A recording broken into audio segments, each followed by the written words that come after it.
Yo, Bakayalo, Konoyalo, et oui, on se retrouve pour une petite review de l'épisode 16, saison 7 de My Hero Academia. Et cet épisode, mais putain, mais il était nul. On s'en fout de Gentle Criminal, je vous le dis. Horrible cet épisode, j'ai pas du tout kiffé. Les amis, il y a de la hype par rapport aux autres choses qui se passent dans My Hero Academia. Il y a le combat final entre Midoriya et Shigaraki qui est censé se dérouler. Il y a effectivement le crématorium contre Endeavor. Il y a plein de trucs qui sont censés être extraordinaires. Mais non, on te sort un criminal, Gentle Criminal qui essaye de sauver une plateforme. Bon là les amis, je suis assez déçu et ça dure longtemps là. Ils te font durer. Je trouve que en fait, quand ils te calent des épisodes, là, ils te les ont mal calés. En fait, ils t'ont fait monter la hype.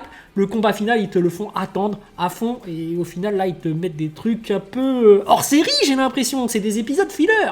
Pour moi, Gentle Criminal, pour moi, là, c'est un épisode filler. Mais bref, avant de commencer la vidéo, instant auto-promo, bien évidemment, mon manga Wolfius, disponible légalement et gratuitement sur Manga Draft. Je te mets le lien en description, comme ça tu pourras cliquer dessus et lire directement mon manga. Je le répète, Wolfius, mon manga, disponible légalement et gratuitement sur Manga Draft, lien en description. Mais on est là pour parler de My Hero Academia, épisode 16, saison 7. Bon, franchement, c'était nul, hein. C'est pas ouf. Vous le savez, moi je kiffe les niveaux de puissance. J'aime bien quand c'est bien équilibré, bien dosé. Mais là c'est n'importe quoi. Gentle Criminal qui était en prison et qui arrête tous les prisonniers. Mais c'est quoi ça? Je suis désolé. Son alter s'est transformé des trucs invisibles en élasticité pour créer des plateformes où tu peux pas franchir. Et à la fin, en fait, il a réussi à neutraliser tous les criminels. T'es là, oui, en fait j'ai décidé de me repentir. En plus, il n'y avait même pas sa gamine avec lui, là, la Brava, qui booste ses pouvoirs, ou je sais plus ce qu'elle faisait. Mais bref, qu'est-ce qui se passe? Comment il a fait pour buter tous ces mecs? En plus, tu voyais bien que les autres prisonniers, ils étaient en train de sortir leurs haltères. Chacun avait des pouvoirs particuliers. Le mec, c'est pas All Might, hein, je suis désolé de le dire. Gentle Criminal, c'est pas All Might, il est pas censé battre tout le monde comme ça. Non. Et même Endeavor ou quelqu'un, un super héros super puissant, oui, là je dis pas. Et encore, tu vois, ça aurait été Stain, j'aurais dit ouais bon ça passe. Stain était balèze ou Muscular, tu vois, ils ont fait exprès de te faire partir les vilains qui étaient les plus puissants ailleurs. Mais Gentle Criminal, ça veut dire que c'était le plus fort de tous les autres prisonniers qui a été capturé depuis. Bah bon. Après je comprends, quand même dans l'histoire, ils essayent de mettre en avant d'autres criminels qui essayent de se repentir. On va certainement voir bientôt, je le prédis, comment il s'appelle, le mafieux là, qui était avec Eri, Shizaki, voilà, Shizaki, je me rappelle de son nom. J'aimais bien ce mec là. Shizaki, j'aimerais bien le revoir. Et surtout s'ils ont réussi à régénérer ses bras, grâce à Eri, qu'ils ont fait la paix ou je sais pas quoi, et qui s'est décidé à essayer d'aider les gentils, les héros, bah pourquoi pas, là j'ai envie de le revoir. Mais bref, on a quand même vu à la fin de l'épisode celui qui se tire au sniper, incroyable. Je l'ai vu là, pouf, sur Shigaraki pour l'empêcher d'utiliser ses mains, incroyable. Mais il n'empêche que Shigaraki aura ses autres pouvoirs, hein. Il n'y a pas que ses mains, mais c'est principalement son pouvoir des mains qui est le plus redoutable. Mais on attend ce combat de pied ferme, hein. Vraiment, Shigaraki contre Midoriya, le vrai combat ultime, All for One contre One for All, le pouvoir du moins, on attend ça avec impatience. Et d'un autre côté, on attend aussi les autres combats, hein. Moi j'attends aussi Crématorium contre Endeavor, la fameuse rencontre du père contre le fils rejeté, hein. J'attends ça avec impatience. Surtout que, bon, je le prédis, Endeavor va certainement utiliser le même pouvoir que Shoto, que son frère, c'est-à-dire l'espèce de croix au centre de leur torse. Mais voilà. Mais bref, par rapport à Gentle Criminal, c'était n'importe quoi, je le dis clairement. Le mec arrive à... Bon, par rapport à son alter, ok, il arrive à ralentir la plateforme, à la maintenir dans les airs, pourquoi pas. Mais qu'il arrive à neutraliser tous les autres criminels, je suis désolé, ça marche pas pour moi. Ça marche pas. En plus, par rapport à la Brava, bon. Après, c'était bien raconté, il y a une belle histoire d'amour entre les deux, tu vois que les deux se font confiance, qu'ils ont envie de se repentir. L'histoire derrière racontée est plutôt bien, mais au niveau de la cohérence, je trouve pas ça logique. C'est-à-dire que la Brava, c'est une fille qui a été isolée et qui geek dans son coin. Elle arrive à pirater l'autre pirateur de chez les vilains. Pour moi, ça marche pas trop, ça. Hein.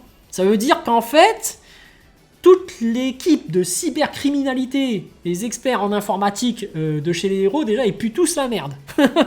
Ils sont obligés de faire appel à la Brava qui arrive à pirater l'autre.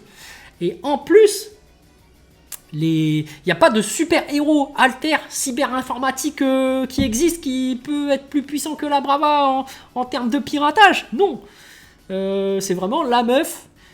Bon, allez, pourquoi pas. Allez, là, je chipote, hein, mais bon, je trouve ça abusé que ce soit la Brava qui arrive à détecter les ennemis, surtout le pirate informatique, et qui finalement envoie des hommes pour pouvoir le capturer. Mais bref, allez, on va admettre que c'est bon, ça passe.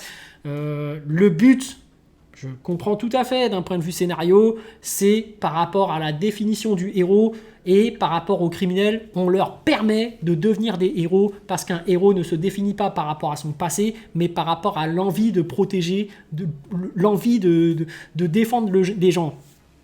Et on te permet de te repentir et c'est beau parce que derrière, voilà, la Brava et Gentle Criminal, bah, on leur offre une opportunité de se racheter et ils le font et ils sont déter à fond. Et là, tu vois vraiment que par rapport à tout leur travail, ils ont fait un truc incroyable. C'est-à-dire que non seulement ils ont empêché les criminels de s'enfuir, mais en plus, ils arrivent à sauver tout ce qui était en train de tomber de la plateforme. Là, ils sont vraiment des héros, ils sauvent des vies et c'est ça derrière qui est beau. C'est parce que Gentle Criminal, en fait, dans le fond, il a toujours voulu être un héros. Et là, il a l'opportunité de le faire et il le fait avec classe. Donc derrière quand même il y a une histoire qui est super bien, mais c'est niveau de la cohérence c'est pas ouf, parce qu'au niveau des puissances, bon, voilà, je suis désolé, le mec n'est pas forcément l'homme qui est censé arrêter tout le monde, et d'un autre côté, on est en pleine hype par rapport au combat Midoriya contre Shigaraki, on te place ça entre... C'est un peu blasé quoi, mais après l'histoire est belle, je dis pas, mais c'est vrai que là on est dans le feu de l'action, on attend du lourd par rapport à certaines choses qu'on attend.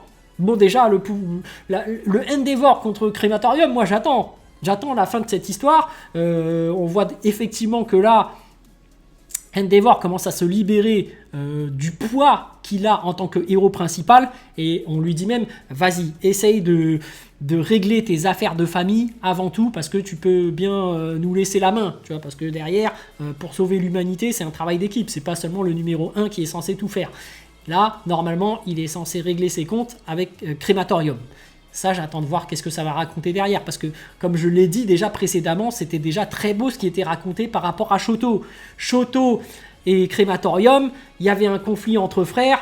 Et derrière, finalement, bah, par rapport à l'autre, bah, par rapport à Crématorium, Shoto, bah, c'est par rapport à son cœur de glace et de feu qu'il a réussi à accepter. Et il a accepté sa famille. Et voilà, il a réussi à être reconnu par son père, alors que l'autre recherchait toujours la reconnaissance de son père, et c'est pour ça que lui derrière, il se dit, derrière tout ça, ce n'est pas la reconnaissance qui fait ma personnalité, mais c'est moi-même et le fait de m'accepter avec mes deux capacités, l'alter de mon père et ma mère. Donc je suis moi et je ne suis pas, j'existe pas par rapport à mon père. Alors que là, Crématorium, ce serait bien qu'il se fasse reconnaître par son père, et j'espère que ça va être bien raconté par rapport à la fin, parce que je n'ai pas vu les scans. Voilà, est-ce qu'il va finalement retourner sa veste parmi les vilains et montrer à son père qu'il est quelqu'un, et que là son père va le reconnaître et se dire, ah oui, tu étais aussi un héros malgré le fait que je t'ai rejeté, tu mérites tu vois, mon nom. Genre, ça doit être beau quand même, ça doit être beau. Mais bon, après là on est sur du Gentle Criminal, bon ok, il sauve la plateforme, mais en réalité on s'en fout totalement, parce qu'en fait dans cet épisode ils ont créé un problème, c'est-à-dire qu'ils ont fait en sorte que la plateforme soit piratée et tombe du ciel, et finalement ils ont ramené Gentle Criminal pour maintenir la plateforme en l'air. Tu vois, en fait, c'est un épisode filler, parce que s'il n'y avait pas le drame qu'ils auraient créé, bah, il n'y aurait pas eu besoin de ramener Gentle Criminal pour sauver cette plateforme. Et donc, la vie des gens n'était plus en danger. Bref, voilà, en même temps, on voit qu'il y a un défilé par rapport à toutes ces personnes-là sur l'île. Là, ça y est, ils ont débarqué. Moi, j'attends de voir la suite, hein, qu'est-ce qui va se passer. C'est vrai que là, maintenant, Shigaraki n'est plus sous l'emprise du pouvoir de celui qui a les yeux, là. Donc il va pouvoir utiliser tous ses haltères. J'ai hâte de voir ce que ça va donner. Mais ce que je prédis, c'est que là, comme on a vu celui au sniper qui arrive, le criminel au sniper qui arrive contre Shigaraki, je pense que là, il y aura vraiment Shizaki Overhaul qui va revenir. Je sens que tous les criminels vont se repentir et vont faire des actes héroïques. Et c'est ça la beauté de My Hero Academia, c'est la définition du héros et que en réalité tout le monde peut le devenir. C'est juste une question de volonté, d'ambition, c'est-à-dire de vouloir protéger des gens, de sauver des gens, de les aider. Sur ce les amis, je vous dis donc à plus dans le bus, ou plutôt à plus tard dans le car, ou plutôt à bientôt dans le bateau.